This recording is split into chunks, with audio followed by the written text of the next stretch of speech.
अस्सलामुअलैकुम, तब्दीली के सफ़र में खुशामदीद। मैं हूँ इमरान सुल्तान। नाज़रीन, तकरीब थी वज़ीर आज़म हाउस को यूनिवर्सिटी का दर्जा देने की, उसकी इफ्तिताही तकरीब, लेकिन वहाँ पर भी प्राइम मिनिस्टर इमरान खान चोरों और डाकुओं पर खूब गरजे बरसे। हम थोड़ा ज़रा मुश्किल वक्त में हैं, लेकिन मैं आपको ये यकीन दिलाता हूँ कि जो हमारी अब अकाउंटेबिलिटी ड्राइव चल रही है, जिस बड़े डाकू से पैसा पकड़ेंगे वो सारा हम चैनल करेंगे तालीम की तरफ। 24 दिसंबर नवाज शरीफ के फैसले की घड़ी अब से सिर्फ 3 दिन के फासले पर। अल अज़ीज़िया और फ्लैगशिप रेफरेंस में जैसे कि आप जानते हैं कि जज मोहम्मद अरशद साहब ने जो है अरशद मलिक साहब ने नवाज शरीफ की किस्मत का फैसला लिखना शुरू कर दिया है और मातहत जो अरकान है, जो मातहत हमला, उनको हिदायत कर दी गई है कि रात गए तक वो काम करेंगे। इसी तरह दूसरी जानिब हम देखते हैं कि मेगा मनी लॉन्ड्रिंग केस में आसिफ जरदारी और उनकी हमशीरा फरियाल टालपुर जो है, उनकी भी अबूरी जमानत 7 जनवरी तक उसमें तोसी हो गई है और साथ ही साथ आसिफ जरदारी, फरियाल टालपुर और अनवर मजीद समेत दीगर मुल्जिमान भी अदालत में पेश हुए। आज तीसरी जो डेवलपमेंट हमने देखी वो ख्वाजा साद रफ़ीक का नैब हिरासत के साथ साथ ऐवान में आए और ऐवान में आने के बाद जारहाना मूड में वो नजर आए और ऐवान से खिताब में उन्होंने हुकूमत को फ्री मशवरा भी दे दिया। मेरी और मेरे भाई की गिरफ्तारी पर गुजारा कर लें, मुझे शक है कि अब बैलेंस करने के लिए आपके लोगों को पकड़ा जाएगा। अगर खुदा न खास्ता आसिफ अली जरदारी को गिरफ्तार किया गया तो उससे एक तूफानी और हिजानी कैफियत पैदा होगी। इससे गुरेज कीजिए। बिलावल भुट्टो को बुलाया गया और उनको जिस मुकदमे में बुलाया गया उस वक्त उनकी उम्र 1 साल थी। तो आप देख रहे हैं कि दिसंबर के महीने में, दिसंबर की ठंड में सियासी हलचल काफ़ी मची हुई है। पॉलिटिकल टेम्परेचर जो है वो बहुत इस वक्त हाई है और हर गुजरता लम्हा जो है अब वो बहुत ज़्यादा जो है टेम्परेचर मज़ीद बढ़ेगा। इसी तमाम चीज़ों को डिस्कस करेंगे। कराची ब्यूरो चीफ रफ़त सईद इस वक्त हमारे साथ मौजूद हैं कराची से। बहुत शुक्रिया रफ़त सईद। लाहौर से हमें ज्वाइन किया है अनवार हाशमी ने लाहौर स्टूडियो में, और इस्लामाबाद स्टूडियो में हमारे साथ मौजूद हैं ब्यूरो चीफ इस्लामाबाद तारिक चौधरी साहब। आपका भी बहुत शुक्रिया। सबसे पहले रफ़त साहब आपसे जानना चाहेंगे, आज आप ने कवर किया साबिक सदर आसिफ अली जरदारी जो है आज जाली अकाउंट केस में अपनी हमशीरा फरियाल टालपुर के हमरा नैब कोर्ट में पेश हुए। तो रफ़त साहब, आप भी वहाँ पे मौजूद थे, क्या देखा और क्या महसूस किया, क्या आइडिया लगा पाए आप आगे के हालात का?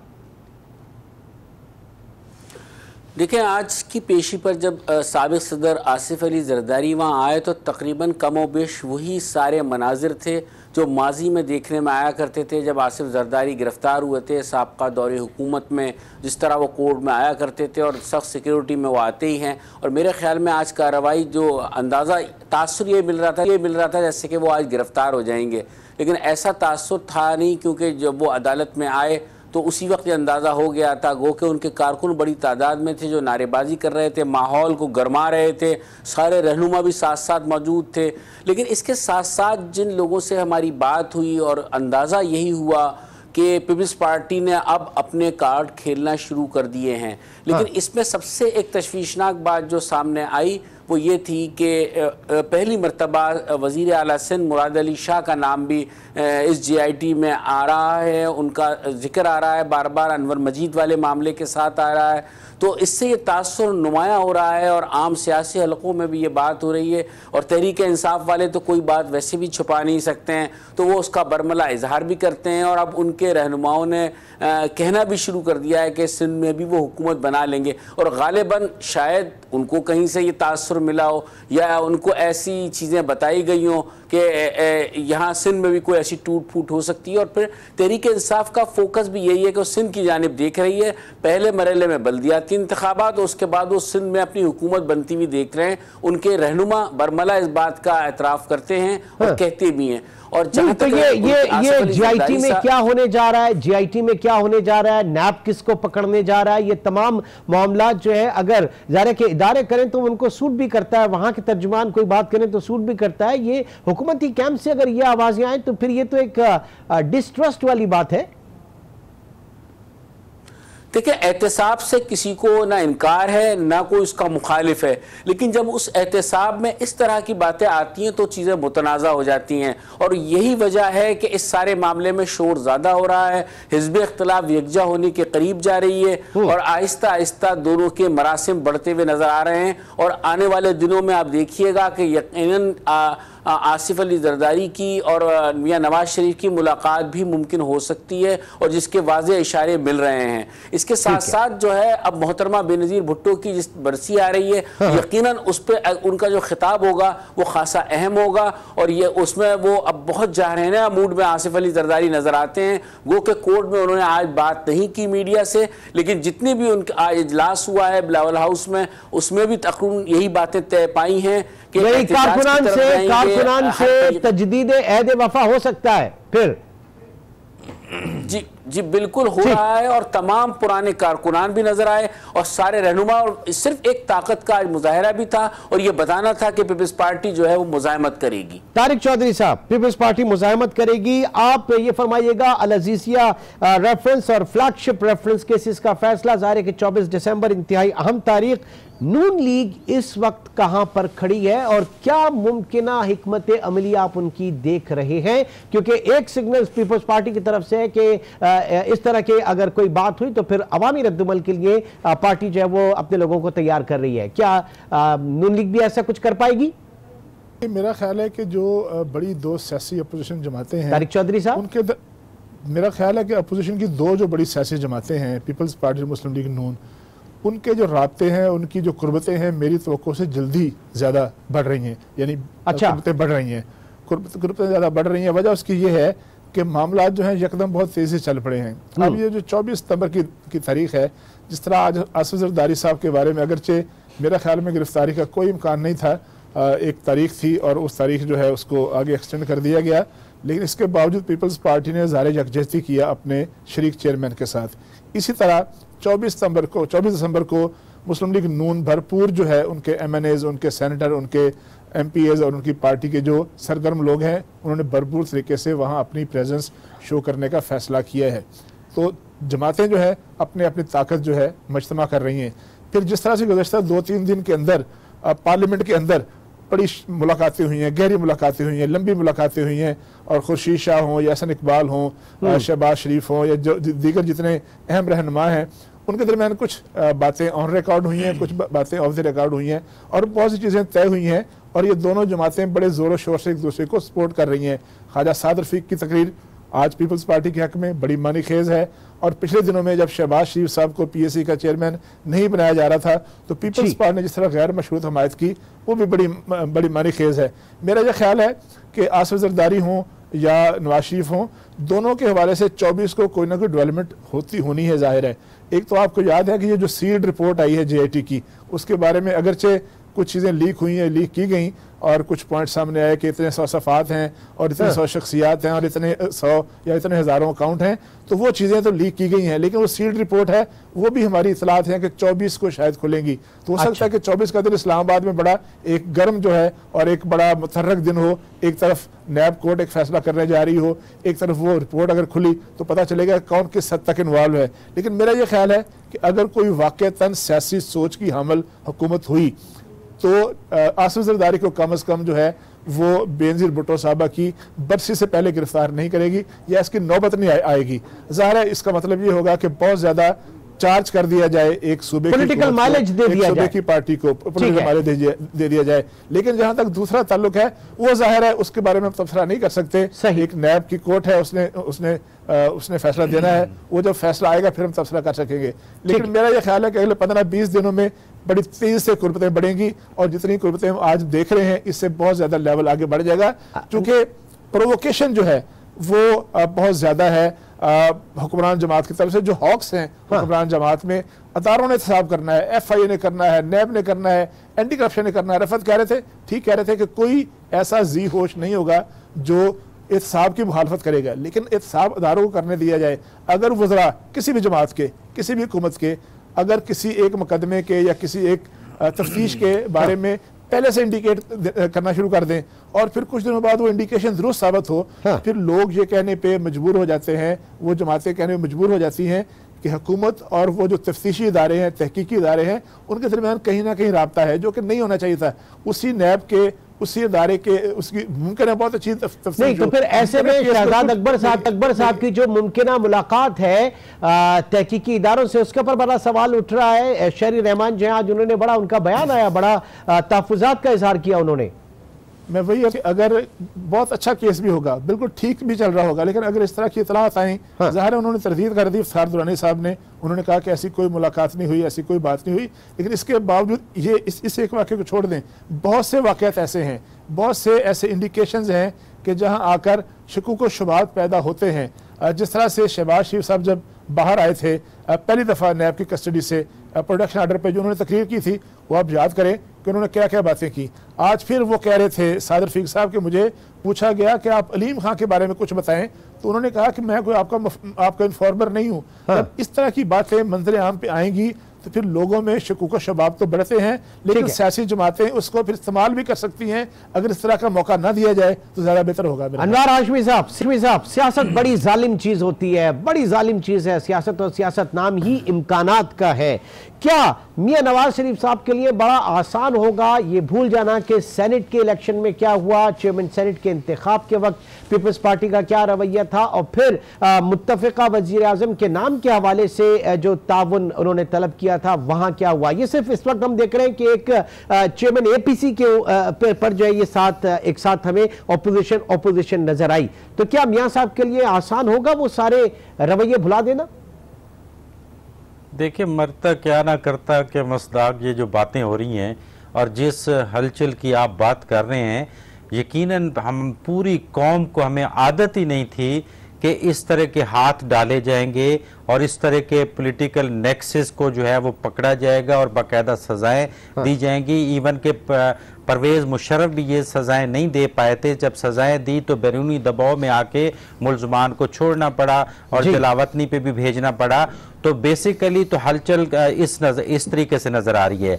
आपके प्रोग्रामों में हम खुद ये तबसरा किया करते थे जब ये हुकूमत बन रही थी कि अब आसिफ अली जरदारी वो आसिफ अली जरदारी नहीं रहे, क्योंकि वो इस खुशफहमी में मुब्तला थे कि मैं पंजाब गवर्नमेंट और वफाक गवर्नमेंट नहीं बनाना चाहता, ना आज़ाद अरकान को मिलाऊंगा या नून लीग को पंजाब में बनवाने दूंगा, जब सिर्फ 6 नशिस्तों की ज़रूरत थी कि शायद मुझे रिलीफ मिल जाए। तो हम यही बात कर रहे थे कि अब ये कार्ड काम नहीं आएंगे, और अब अगर वो इत्तेहाद की तरफ जा रहे हैं और खुर्शीद शाह मैसेज दे रहे हैं कि इम्कान है कि जरदारी और नवाज शरीफ मिल सकते हैं, तो मैं समझता हूँ कि अब वो पुलों के नीचे से वो पानी गुजर चुका है। मैं मेरिट की बात अभी नहीं कर रहा, मैं ताज़ा सूरत हाल की बात कर रहा हूँ कि अब ये सूरत हाल ये है कि इमरान खान के पास भी कोई दूसरा रास्ता नहीं है कि अगर वो इत्तेसाब को सपोर्ट नहीं करता।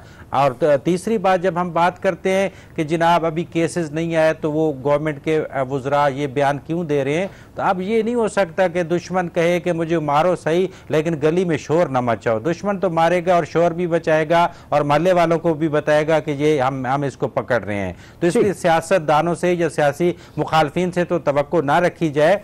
यकीनन जो अगला मरला आएगा कि अब इनका मुस्तकबिल क्या होगा, मुस्लिम लीग नून की क़यादत कौन संभालेगा और गेम को आगे कैसे चलाएंगे, आसिफ अली जरदारी क्या करेंगे। आखिरी बात यह है कि दोनों पार्टियों के कायदीन की बॉडी लैंग्वेज से नज़र आ रहा है कि वो मेंटली तैयार हैं या उनको मेंटली इंफॉर्मेशन मिल चुकी हैं कि जिस सतह पे उनके केसेस पहुंच गए हैं उनकी गिरफ्तारी होगी, तो वो अपने बाकी जो रह जाने वाले लोग हैं उनमें से किन किन को क़यादत सौंपे, क्योंकि मुस्लिम लीग नून सर उसके ऊपर भी डिटेल में बात करेंगे, उसके ऊपर भी डिटेल में बात करेंगे। पहले रफत सईद साहब, जरदारी साहब के लिए नवाज शरीफ की नाअहली, उनकी गिरफ्तारी, उनकी पेशिया, ये सब एक यकीनन टेस्ट केस होगा। अब क्या ऑप्शन रह जाता है जरदारी साहब के पास? क्या जो नवाज शरीफ की हिकमत अमली सजा पाने के बाद थी, उनका जो एहतिजाज और जो उनका एक वोकल वो बड़े हुए थे, जरदारी साहब वो पहले कर रहे हैं? ये एक टेस्ट केस यकीनन कुछ ना कुछ तो सीखने की कोशिश की होगी ना। देखिए इमरान, इस चीज़ को समझने के लिए हमें ये देखना होगा कि इमरान नवाज शरीफ में और जरदारी साहब में एक बड़ा वाज़ेह फ़र्क है। जरदारी साहब खासे वोकल हैं, बात करते हैं, चाहे वो अदालत में हो या अदालत के बाहर हो। मियां नवाज शरीफ साहब का आप अंदाज से सियासत आप ये देख लीजिए, जब उनको कराची में इंसदाद दहशतगर्दी की अदालत में तैयारा साजिश केस में सज़ा हुई थी तो उनको मीडिया पुकार कर कहता रहा बात करने के लिए कि लेकिन वो गुमसुम थे बिल्कुल। मैं उस वक्त भी अदालत में मौजूद था। लेकिन अगर यही मामला आसिफ अली जरदारी के साथ होगा तो वो खामोश नहीं रहेंगे। गो कि उन्होंने मफाहमत का बहुत बादशाह कहा जाता है, मफाहमत का बिल्कुल लोग उनके मफाहमत के हवाले से बहुत उनकी तारीफ करते हैं। तो उन्होंने अपने 5 साल जिस तरह गुजारे तो, लेकिन उन्होंने कोशिश पहले भी एक की, इस्टेब्लिशमेंट से मुफाहमत की भी एक कोशिश की, इमरान खान से भी मुफाहमत की कोशिश की, लेकिन कि दोनों कोशिशें बराबर साबित नहीं हुई। फिर सेनेट के चेयरमैन के इंतखाब के वक्त भी उन्होंने कोशिश की, जो बलूच बाप के नाम से एक नया इत्तेहाद बना, उन्होंने उसका साथ दिया और वहाँ चेयरमैन सेनेट मुंतखब करवाया। मौके बहुत थे दोनों को यकजा होने के। अगर ये पहले यकजा हो जाते तो शायद सूरत हाल, सियासी सूरत हाल यकसर मुख्तलिफ होती, लेकिन अब दोनों ही मुश्किलात का शिकार हैं और दोनों अपने अपने मफाद के तहत एक करीब आ रहे हैं। दोनों को अपना मफाद नजर आ रहा है जिसकी वजह से इनकी कुर्बत बढ़ी है।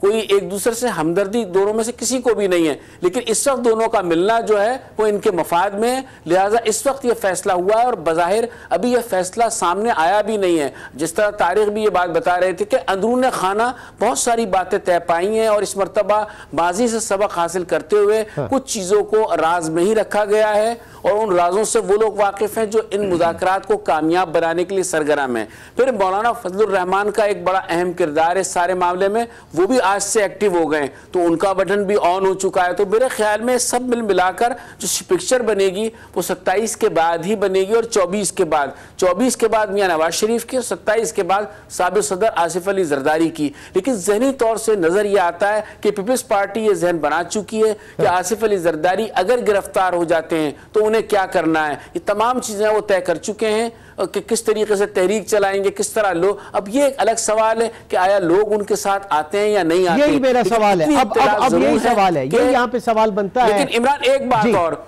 कि इमरान खान किसी सूरत पीछे हटने के लिए आमादा नहीं है। जो फोर्सेस, जो कुव्वतें उनकी पुष्ट पर हैं, एस्टेब्लिशमेंट की उन्हें मुकम्मल हिमायत हासिल है, अदलिया की हिमायत भी उन्हें हासिल है और बहुत सारे मामलात में एक पेज पर सब नजर आते हैं। लेकिन इमरान खान किसी मुफाहमत के लिए आमादा होते हुए नजर नहीं आते। कहीं ना कहीं एक पैसेज खोला जा रहा था, एक रास्ता दिया जा रहा था, किसी तरीके से हुकूमत भी आगे बढ़े, हुकूमती काम भी आगे बढ़े और कोई एक ऐसा मुफाहमत कहीं ना कहीं आके हो जाए। लेकिन इमरान खान उसके लिए यकसर तैयार नहीं है और वो इसको बिल्कुल जिसे कह सकते हैं ना कर चुके हैं। तो ये आप कह सकते हैं रफत साहब कि ये जो कुर्बतें ये हुब्बे अली में कम से कम नहीं नजर आ रही हैं। नहीं, ये बुग़्ज़ माविया में, बुग़्ज़ माविया में ये कुर्बतें इस वक्त है। चौधरी साहब, ऑपोजिशन की दोनों जमातों के हवाले से जो बात की जा रही है कि जाहिर है कि वो बड़ी कुर्बतें उनकी अब करीब हो रही हैं और अरकान भी देख रहे हैं, तो क्या ये दोनों सियासी जमातें, ऐसा कोई वक्त तो आ सकता है कि अपने लोगों को बाय एट लार्ज जो है वो पब्लिक को भी जो है वो मोबिलाइज कर सके, कुछ इस तरह की तहरीक? तो आपने बात की कि लोग हुब्बे अली के लिए ये बात जमातें इकट्ठी हो रही हैं बुग़्ज़ माविया के लिए। आज से कुछ माह बाद अगर ऐसे हालात पैदा हुए कि लोग सड़कों पर आए तो लोग जो हैं वो पीपल्स पार्टी या मुस्लिम नून की मोहब्बत में हरगिज़ बाहर नहीं आएंगे बल्कि वो अपने मसाइल के लिए बाहर आएंगे। अच्छा, आप में हम सब आम लोग हैं। इस वक्त नहीं तो चंद माह बाद ऐसे हालात पैदा ज़रूर होंगे अगर इन हालात पर काबू ना पाया गया। महंगाई, बेरोज़गारी, फ्रस्ट्रेशन और जो मैशी सूरत हाल है वो ज़ाहिर है उसका बराह रास्त असर आम आदमी पर पड़ता है। ये इत्साब की बातें बहुत अच्छी बातें हैं, खूबसूरत बातें हैं, लेकिन इनसे कब तक आप लोगों की नफसियाती तस्कीन करते रहेंगे? लोग कहते हैं इत्साब करते रहें, लेकिन साथ साथ मैशत पर भी तो काबू पाएं, साथ साथ बिजली के बिलों पर, गैस पर और दीगर चीज़ों की जो रोज़ बरोज़ महंगी हो रही हैं। लोग ऐसे इंडिकेशन कर रहे हैं जो माहिरीन हैं कि शायद $150 तक चला जाएगा और अगर $150 तक चला गया तो उसका असर तो आम आदमी पर पड़ेगा।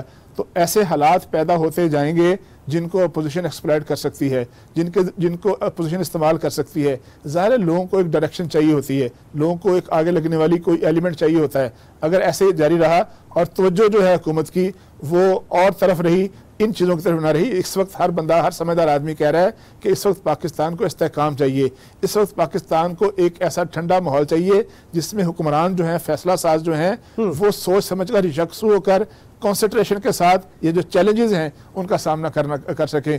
तो मेरा ख्याल है कि बिल्कुल एहसाब करें, होना चाहिए, करते रहना चाहिए, नैब एहसाब करे, बाकी इदारे करें, लेकिन हुकूमत वक्त की तवज्जो जो है अगर किसी और तरफ हुई, अगर और पॉपुलर स्टेप की तरफ रही, तो फिर मेरा ख्याल है कि एक वक्त आएगा अगले साल जून तक जब हुकूमत ने बजट पास करना होगा, जब हालात जो है मजीद खुदा न खास्ता आगे बढ़ते चले गए और आगे ख़राब होते चले गए, बेरोज़गारी और बढ़ी, कीमतें और बढ़ी मार्केट में, तो फिर लोग जो हैं वो किसी एक की मोहब्बत में नहीं बल्कि अपने मसाइल के हल के लिए शायद बाहर निकले सड़कों पर, वो एक और सिनेरियो होगा। ठीक है, यानी इसकी निशानदेही जो शाहिद खाकान अब्बासी ने भी कुछ दिन पहले की थी कि अपने बोझ तले दबने वाले वो बोझ होगा जो यकीनी तौर से जो है वो आवाम की तरफ से आ सकता है कि अगर उनके मसाइल को एड्रेस ना किया गया। एक छोटा सा ब्रेक के बाद दोबारा मिलते हैं। वेलकम बैक नाज़रीन। सियासी तौर पर हम देख रहे हैं कि पाकिस्तान में इस वक्त हलचल मची है करप्शन केसेस के हवाले से, और इन सब से हटकर अगर मईशत को भी हम साथ साथ लेके चलेंगे, क्योंकि पाकिस्तान की आवाम का बुनियादी मसला जो है वो रोज़गार है, उनका बुनियादी मसला जो है वो दो वक्त की रोटी है। अनवर हाशमी साहब, आज एक खबर आपने सुनी होगी कि $3 अरब जो है वो सऊदी अरब के बाद अब मुत्तहिदा अरब इमारात भी आपको दे रहा है। ऐसी खबर जब आई थी सऊदी अरब के हवाले से तो हमने देखा कि स्टॉक मार्केट जो है वो इन 1300 पॉइंट्स जो वो बढ़ गई थी। उसके बाद हमने देखा कि 4-5 हज़ार पॉइंट्स की रैली स्टॉक मार्केट में देखी गई। इतनी बड़ी इसको एंजॉय किया गया, इतना वार्म वेलकम किया गया। आज इस खबर पे सिर्फ मैं स्टॉक मार्केट की अगर बात करूं तो वो तकरीबन जो पहले 600 पॉइंट्स नीचे थी वो थोड़ा सा ऊपर आई और महज 14 पॉइंट्स ऊपर जाके बंद हुई। कोई वॉल्यूम नहीं है, एक फेयर ऑफ अननोन कि क्या होने जा रहा है पाकिस्तान में सियासी महाज पर, ये इस वक्त जो है वो इन्वेस्टर्स को जो है बड़ा बेचैन किए हुए है। तो हमारी मईशत बिल्कुल एक तरफ साइड में रख दें। आपको ये भी पता है कि कल जो है ये भी मंजूर हो गया कि जनवरी में आपका जो है वो मिनी बजट आ रहा है, उससे पहले सप्लीमेंट्री बजट आया। ये सारी चीजें, इस बीच में हुकूमत कहां खड़ी है और जो निशानदेही इस वक्त तारिक चौधरी ने की और रफत सईद ने की, ये तो बड़े मुश्किल हालात खुद हुकूमत के लिए पैदा हो जाएंगे। देखिए, पहली तो बात ये है कि ये गौर से पढ़ें तो अभी ये पैसे ट्रांसफ़र नहीं हुए, ठीक है, इसको ट्रांसफ़र करने का फ़ैसला किया गया है। और दूसरी बात ये है कि 120 दिनों से ये बातें हो रही थी, चाइना, सऊदी अरब और फिर UAE, इसलिए अब इस मरले में आके इस खबर ने कोई इतना जो है वो इम्पेक्ट नहीं डाला स्टॉक मार्केट पे। तारिक चौधरी साहब की बात को ले लेते हैं। स्टॉक मार्केट पे बात करना मेरे लिए मुश्किल है कि मैं सिर्फ एक सेंटिमेंट की बात कर रहा था, सिर्फ एक सेंटिमेंट की। यस, उसी को मैं लिंक कर रहा हूँ, बिल्कुल उसी को मैं लिंक कर रहा हूँ कि हुकूमत को पता है कि अभी तक जो मुआशी मामलात हैं, माली मामलात हैं, वो अभी उस पर ग्रिप मजबूत नहीं कर सकी, इसलिए वो इजी और पॉपुलर जो नारा है वो करप्शन और एहतसाब का, उसकी तरफ ज़्यादा जो है उसको प्रोपेगेंडा कर रही है ताकि आवाम की तवज्जो और अपने वोटर्स को इंटैक्ट रख सके कि हमने ये भी एक बात की थी। तो इसलिए सबसे ज़्यादा, लेकिन ये एक आर्जी हाल है, इससे मईशत जो है इस लिहाज से भी बहुत बुरी तरह मुतासिर हो रही है। पिछले प्रोग्रामों में आप आगाही देते रहे हैं कि एहतसाब ज़रूरी है, तरीक़ाकार जो है जितनी जल्दबाजी में किया जा रहा है उससे क्या हुआ है कि ना सिर्फ इन पार्टियों से वाबस्ता सनतकार, सरमायाकार, उन्होंने अपनी इन्वेस्टमेंट रोक दी है और उसके बाद पूरी इन्वेस्टमेंट जो है उसकी मूवमेंट ख़त्म हो गई है। स्टॉक मार्केट पे असर पड़ा है, बैरूनी सरमायाकारी और ओवरसीज़ ने अपना काम रोक दिया है, ब्यूरोक्रेसी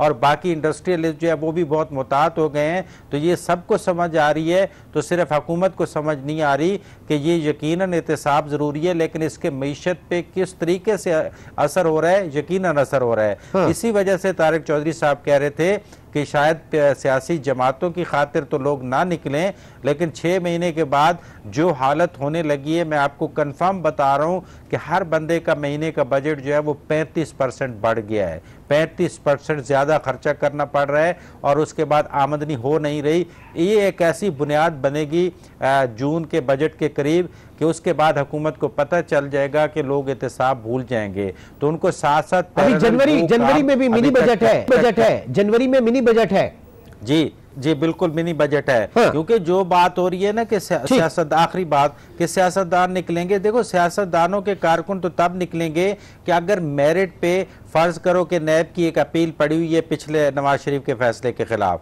तो अगर वो भी रिजेक्ट हो जाती है तो फिर शायद कारकुन समझे कि हमारे कायदीन को मेरिट से हट के सजाएं सुनाई गई हैं, तो वो मूवमेंट तो अभी दूर की बात है, अभी उसके बारे में ना सोचे। यही वाला जो है सबसे ज्यादा जो भूख है और महंगाई है ये असर करेगी, ये तहरीक बन सकती है और वो सारे गैर जानिबदार लोग होंगे जो सड़कों पे निकलेंगे। रफत साहब, अब शहबाज शरीफ साहब जो है वो चेयरमैन एपीसी बन चुके, chairman PAC public accounts committee बन चुके हैं और बाय लॉ अब वो अपना प्रोडक्शन ऑर्डर भी जारी कर सकते हैं और दीगर अराकीन का भी कर सकते हैं। तो आगे चल के किस तरह का माहौल आप देखने जा रहे हैं असेंबली के अंदर?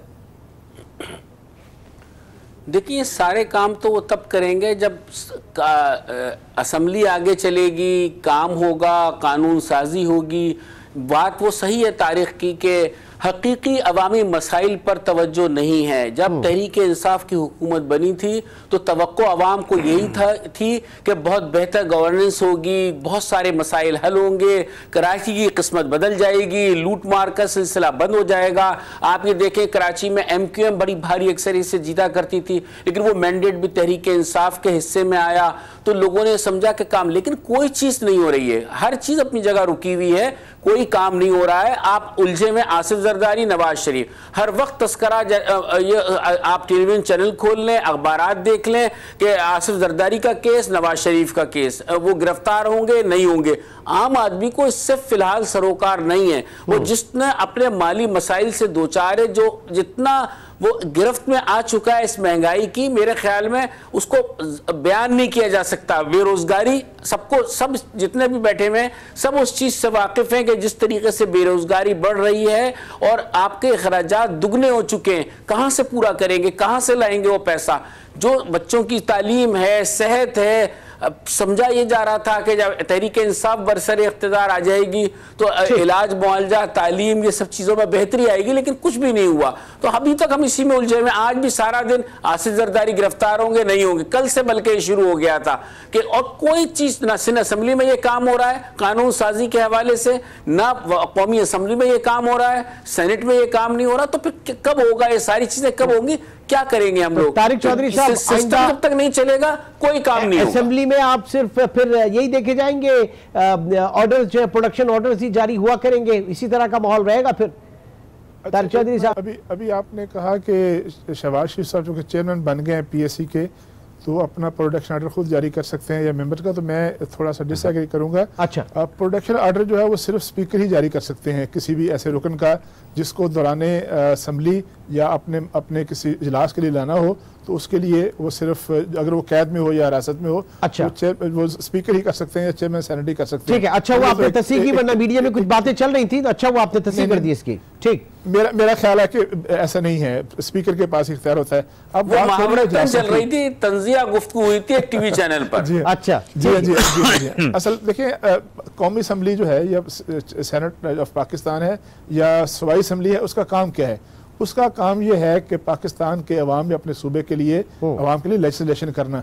तो लेजिस्लेशन तो अभी नहीं हो सकी, चलिए अभी कायमा कमेटी अब तो तय हो गया, बननी है, उस पर फहम तफहीम हो गई है, अब वो आएंगे तो उनके पास बिल वगैरह आना शुरू हो जाएंगे।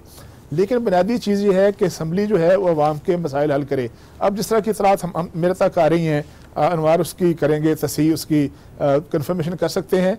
जिस तरह हमारे यहाँ फेडरल गवर्नमेंट ने आते ही अपना बजट रिवाइव किया था और जो तरक्याती कामों से में कुछ कट लगाया था, मैंने सुना है कि पंजाब में भी शायद सेहत और जो तालीम के और दीगर मुख्तलिफ बजट्स हैं उसके तरक्याती बजट्स में से कुछ कमी की गई है, और अस्पतालों में जो अद्वियात वगैरह मिल रही थी मुफ्त मरीजों को, जो पहले से स्टॉक था वो शायद कम हो रहा है या ख़त्म हो रहा है और वो मिलना बंद हो रहा है आहिस्ता आहिस्ता। इसकी तस्दीक तो अनवार साहब कर सकेंगे।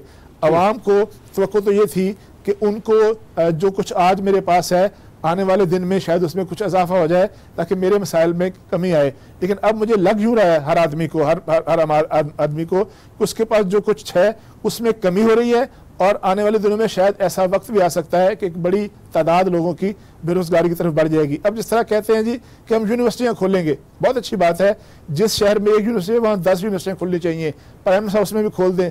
लेकिन जो लोग उन यूनिवर्सिटियों से, जो पहले से यूनिवर्सिटी में मौजूद हैं, उनसे डिग्रियां हाथों में लेकर निकल रहे हैं, उनकी नौकरी का क्या बंदोबस्त है? उनको जो पाकिस्तान के अवाम हैं उनकी सेहत का क्या बंदोबस्त है? उनके आगे चल के क्या करना है? उन्होंने अभी तो आप कह रहे हैं बजट का, ज़मीनी बजट आना जनवरी में, अभी जो हार्ड टॉक में इंटरव्यू था असद उमर साहब का बड़ा, जिसमें हमने तारीफें भी बहुत की थी और तारीफों के काबिल भी थे, उसमें उन्होंने खुद कहा कि हमने IMF के कहने से पहले गैस की कीमतें बढ़ा दी, हमने IMF के कहने से पहले बिजली की कीमतें बढ़ा दी, और हमने वो जो था जो डॉलर की कीमत थी वो खुद बढ़ा दी है। तो जब खुद हुकूमत ऐसे इकदाम कर रही है और उसको मान भी रही है, तो फिर ये जो बड़े बड़े दावे हैं कि हम अपनी शराइत पे बात करेंगे, हम अपनी मर्जी से उनसे बात करेंगे, ये दावे कुछ मुझे जो उनके दावे और जो अमल है उससे मुतजाद हैं। दूसरी बात, आपने कहा कि UAE से पैसा आ रहा है, तो जो UAE से पैसा आ जाएगा, चले आया नहीं है, कल आ जाएगा, परसों आ जाएगा, 15 दिन बाद आ जाएगा, तो वो भी तो ज़्यादा से 2 माह, 3 माह, 4 माह या ज़्यादा से 6 माह तक गुजारा होगा ना। आपके जो इश्यूज़ हैं वो तो उससे कहीं बढ़कर हैं, और इन मामलात में मेरे से, अनवार साहब से और शायद रफ़ा साहब से भी ज़्यादा आप जानते हैं, रोज़ाना आपका यही काम है, आप इन चीज़ों को मॉनिटर करते हैं कि ये इशू ये नहीं है कि जो UAE का पैसा आएगा उससे मामला हल हो जाएगा। इशू ये है कि ना सिर्फ पाकिस्तान में सरमायाकारी नहीं हो रही, बल्कि आज मैं कहीं पढ़ रहा था कि लगता ये है, माहिरीन समझते हैं कि पाकिस्तान से पैसा शायद पहले से ज़्यादा बाहर जा रहा है, क्योंकि बदएतमादी की फिजा है।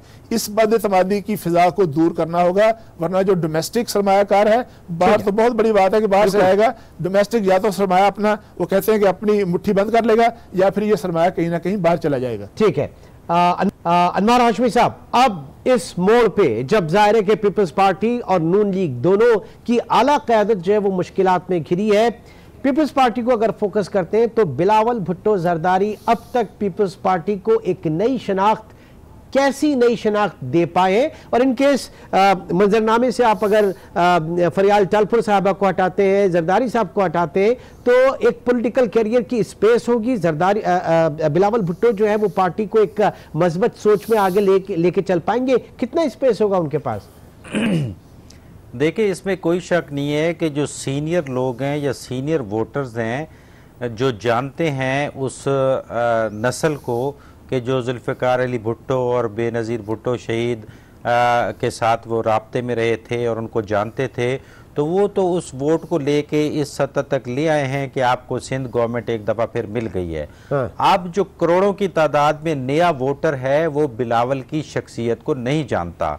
एक सिंगल लीडर की हैसियत से नई नस्ल बिलावल को उस तरह अभी ना बलूचिस्तान, ना पंजाब और KPK में जानती है। हमारे जैसे लोग या तारिक साहब जैसे लोग उम्र के लिहाज से जो ज़्यादा हैं वो किसी हद तक जानते हैं कि ये बेनज़ीर भुट्टो के बेटे हैं। अदरवाइज़ अब जो प्लान किया जा रहा है, यकीनन आप कागज़ों में तो आसिफ जरदारी भी मैसेज दे चुके हैं कि आसफा भुट्टो भी मौजूद हैं, फिर सनम भुट्टो का भी नाम लिया जाता है, लेकिन अब नाम लेने से या उस फैमिली की विरासत को लेके चलने वाला टाइम बहुत कम रह गया है, उसकी परसेंटेज बहुत कम रह गई है। जिस तरह आप बता रहे हैं कि मुराद अली शाह और बाकी इंपॉर्टेंट लोग भी इन केसेस में आ रहे हैं, तो फिर जो आगे जाके प्लान हो रहा है, अगर 1 मिनट मुझे दे, ये दोनों पे लागू होता है, पंजाब में भी और सिंध में भी, कि आगे जो है वो GDA जैसे ग्रुप जो है उनको भी प्रैक्टिस के तौर पे तैयार किया गया है, क्योंकि ये आगे पॉलिटिक्स यकीनन चेंज होनी है। आपके पास इमरान खान के बाद आप तीसरा मुतबादिल अभी नर्सरी तैयार नहीं हुई इस मुल्क में कोई ऐसी पार्टी, तो वो आप देखा जा रहा है कि अगर ये फार्मूला भी नाकाम होता है, तो अगर पार्लिमानी निज़ाम बरकरार रखना है तो ये 2 पार्टियों के जो बाकी धड़े बचेंगे, इनकी क़यादत उनको देने की कोशिश की जाएगी, सपोर्ट की जाएगी जो मौजूदा सिस्टम की हम ख्याल हो। उस सिस्टम की मैं डिटेल में नहीं जाना चाहता, तो वो आपको आने वाले दिनों में नजर आ जाएगा, क्योंकि शरीफ फैमिली के तो पूरी क़यादत केसेस में है, हमजा शहबाज तक और मरियम शरीफ तक, तो वो उसके बाद आप देख लें कि वो इतमाद किस पे करेंगे। इसलिए वो पार्लिमानी बोर्ड और एडवाइजरी काउंसिल की बातें अभी से करना शुरू हो गए हैं।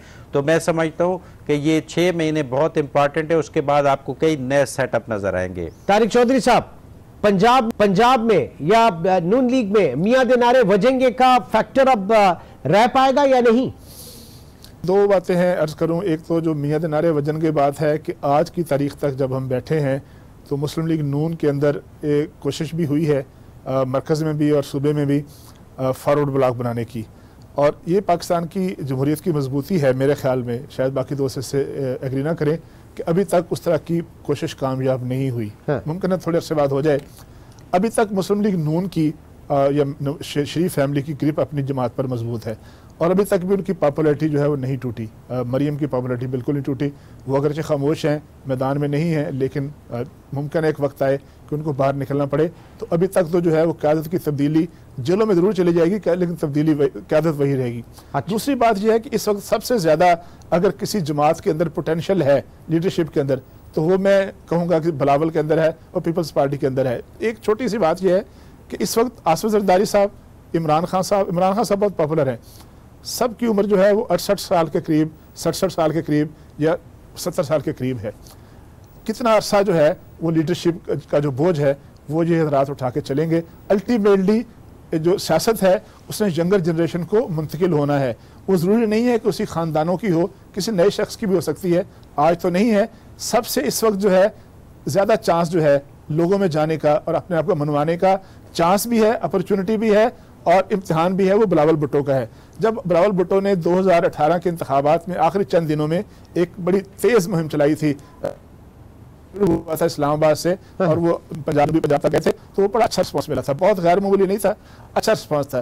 फिर जो बिलावल ने जो इब्तदाई 2 तकरीरें की थी असम्बली में, बड़ी मैच्योर तकरीरें की थी, बिल्कुल, तो बिलावल को अच्छा रिस्पॉन्स मिला था। उस रिस्पॉन्स की बाज़गश्त अभी तक सुनी जाती है। उसके बाद पीपल्स पार्टी के अंदरूनी मसाइल हैं। पीपल्स पार्टी ने एक मरतबा फिर बिलावल को खामोश कर दिया, लेकिन हमारी इतलात ये हैं कि शायद लाहौर आ चुके हैं या आएंगे और लाहौर में मुख्तलिफ शहरों में जाने वाले हैं।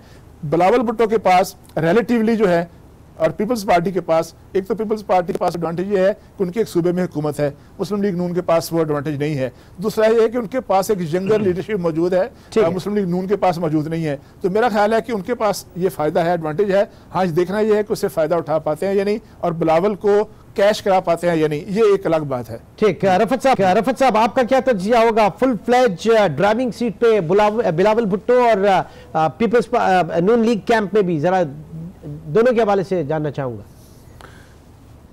देखिए इमरान, पाकिस्तान की सियासत को अगर आप देखें तो उसमें जब तक इस्टेब्लिशमेंट कहीं नहीं आती, ना कोई इत्तेहाद बनता है, ना कोई तब्दीली आती है, ना कोई इस हकीकत को तस्लीम करना पड़ेगा। तल हकीकत है, लेकिन इससे इनकार नहीं किया जा सकता। अब तक यही देखने में आया है। और इमरान खान जो इस वक्त तक सरवाइव कर रहे हैं और वो आगे चल रहे हैं, इस्टेब्लिशमेंट भरपूर तरीके से उनके साथ है। और फिलहाल कोई इस्टेब्लिशमेंट का ऐसा इरादा भी नज़र नहीं आता कि इन दोनों जमातों को कहीं ताउन फराहम किया जाए या दोनों का इत्तेहाद बनाने में या दीगर छोटी जमातों को यकजा करके कोई तहरीक की शक्ल देने की कोई कोशिश की जाए। तो ऐसी भी कोई कोशिश फिलहाल नहीं हो रही है। अब आने वाले वक्त में जिस तरीके से दोनों ने मिलने का फैसला किया है, आया वो इत्तेहाद की शक्ल बनती है, पार्लियामेंट की सतह पर एक दूसरे से ताउन करते हैं या बाहर सड़कों पर एहतजाज करते हैं। तो मेरे ख्याल में जो सड़कों का एहतजाज है वो होता हुआ उस तरीके से नज़र नहीं आ रहा जिसकी कि तवक्को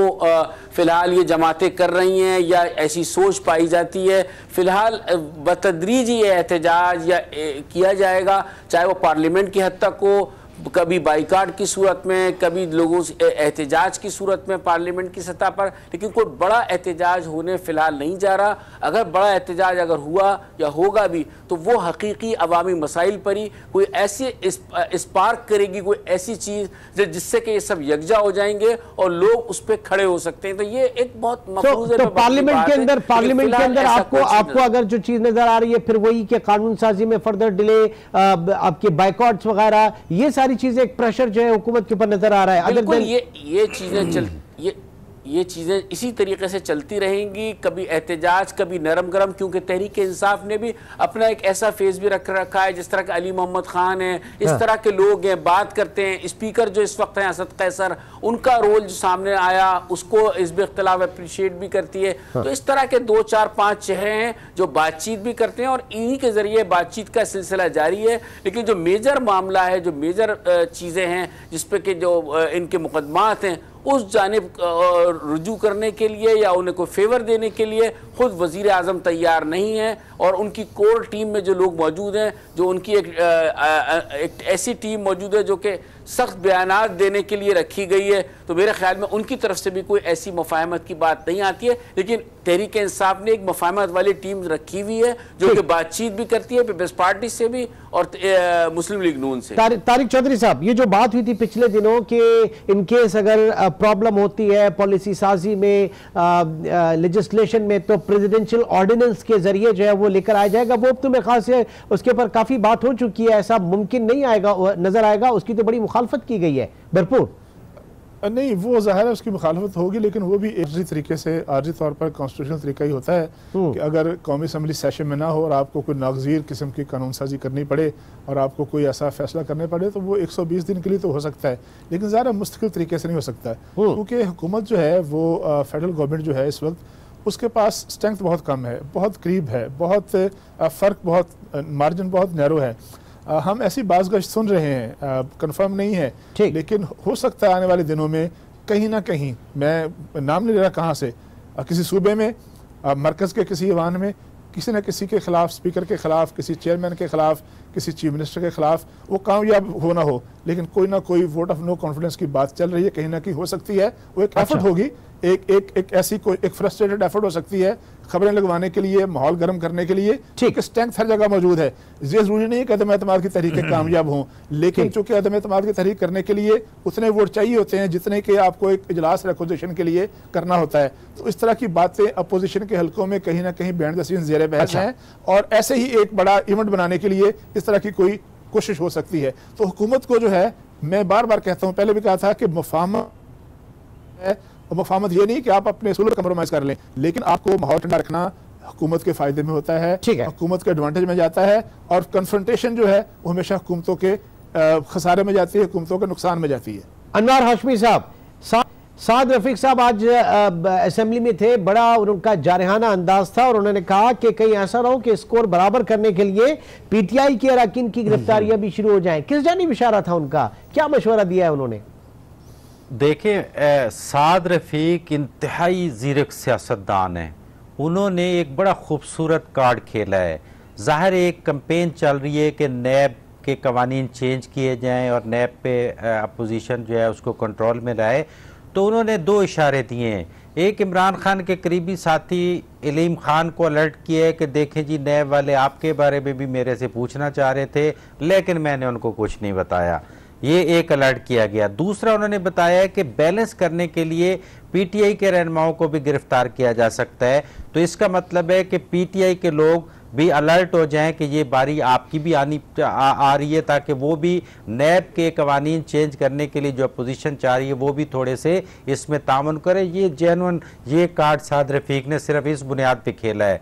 दूसरी बात यह कि अब आखिरी बात कि हुकूमत ने तो इतना सामान एडवेंचर करके पैदा कर दिया है कि 1 साल तक जो है ना ये हलचल रहेगी, और इसी दौरान जब इदारों के सरबराह तब्दील होंगे तो फिर देखना होगा कि अब नया बयानिया क्या आता है। वो बयानिया हुकूमत के इस तेज तरीन एडवेंचर को सपोर्ट करता है या नहीं, उसके बाद सूरत हाल वाज़ेह होगी। और जाहिर है कि ये एडवेंचर, अगर मुझे आप एक फिक्र बोलने की, जिस तरह से पिछले दिनों जब चीफ मिनिस्टर केपी पेश हुए मालूम जब्बा केस में नैब के सामने, और उन्होंने बाहर आके कहा कि मुझे नैब ने क्लीन चिट दे दी है। अगले दिन नैब के तर्जमान ने कहा कि हमने उनको कोई क्लीन चिट नहीं दी, बल्कि जो CIT गालबन थी उसके सामने जो उनके जवाब थे वो तसल्ली बख्श नहीं थे, उनको दोबारा तलब किया जा सकता। उसके बाद उस रात जो तबसरे हुए थे, जो PTI के सूबाई रहनुमा आए थे मुख्तलिफ TV चैनल्स पर, उनकी फ्रस्ट्रेशन, उनकी बॉडी लैंग्वेज, उनकी गुफ्तगू उसी तरह की थी जिस तरह की मुस्लिम लीग नून या पीपल्स पार्टी के लोग कर रहे थे। तो ये जब किसी पर आती है, जब किसी पर जो अनवार कह रहे हैं कि बैलेंस करने के लिए जो इशारा दिया है, तो जब किसी PTI पर या किसी और पर वक्त आएगा इस तरह का, या उनका कोई शख्सियत गिरफ्तार हो जाएगी या होने वाली होगी, तो फिर हम देखेंगे कि उनकी बातों में और बाकी जमातों में क्या फर्क रह जाता है। रफत साहब, अंदरूने खाना क्या इस वक्त हलचल, कुछ ना कुछ हलचल तो होगी फिर PTI कैंप में भी? देखिए, PTI कैंप में अंदरूनी खाना दाखिली इंतशार मौजूद है, इख्तिलाफात मौजूद हैं, लेकिन वो इख्तिलाफात उभर कर सामने नहीं आ रहे हैं अभी तक। फ़िलहाल तो ये सूरत हाल है, क्योंकि जब मामला इमरान खान के पास जाता है तो मामला संभल जाता है, लेकिन धड़ेबंदी मौजूद है जिसकी बड़ी भरपूर अक्कासी जो है पंजाब में नज़र आती है। वज़ीर आला पंजाब के हवाले से जो बातें इमरान खान करते हैं, लेकिन उनकी पार्टी के दीगर लोग जो उनके बारे में ख्यालात का इजहार करते हैं वो भी सबके सामने है। तो एक बड़ा वाज़ेह इख्तिलाफ अंदर मौजूद है, लेकिन फ़िलहाल तमाम चीज़ें जो हैं वो फेवर में जाती हैं तहरीक इंसाफ के, क्योंकि तहरीक इंसाफ के साथ जो है वो भरपूर उन्हें सपोर्ट भी हासिल है। और जो कहा जाता है कि एक पेज पर होना पाकिस्तानी सियासत में, ये पेज का लफ्ज़ जो मुतारिफ हुआ है कि सब एक पेज पर हैं, इदारे एक पेज पर हैं, तो मेरे ख्याल में वो सारे पेज जो हैं इस वक्त इमरान खान के ही साथ हैं, चाहे वो रूहानी पेज हो या वो सियासी पेज हो। चले, बहुत बहुत शुक्रिया रफ़त सईद, अनवार हाशमी और तारिक चौधरी इस वक्त हमारे साथ मौजूद थे। और ज़ाहिर के 24 दिसंबर इंतहाई अहम तारीख, इस 24 दिसंबर को क्या है और जो कुछ भी होगा उसके असरात क्या होंगे, इसका जायजा लेने की कोशिश की जा रही थी। इंशाअल्लाह अब आपसे मंडे मुलाकात होगी। अपना बहुत ख्याल रखिएगा। अल्लाह।